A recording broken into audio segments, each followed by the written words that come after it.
Famous anchor అంటే అందరు సుమక్క దిక్కే చూస్తారు.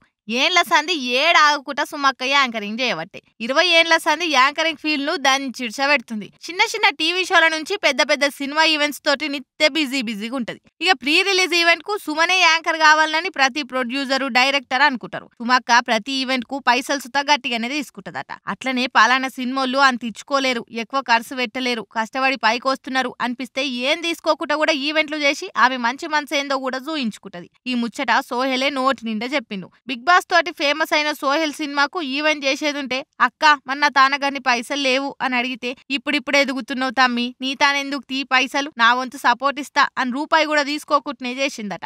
ఇక ఈ ముచ్చటనే చెప్పుకుంటా అక్క మస్తు థ్యాంక్ యూ అనుకుంటా ఓ షోకి గెస్ట్ కు వచ్చిన సోహెలు సుమకాళ్ళు మొక్కే వరకల్లా సుమక్క మంచి మనసును మస్తు మంది మెచ్చుకుంటున్నారు. గట్లుంటది సుమక్కతోని అనుకుంటా కామెంట్లు పెడుతురు. చూసిర్రా, పైసలు ఓతానా కాకుంటే ఓతానా, ఓనాడు కాకుంటే ఓనాడు సంపాదించుకోవచ్చు గాని గిసువంటి మంచి పేరు ఎంత ఖర్చు పెట్టినా వస్తుందా చెప్పురి.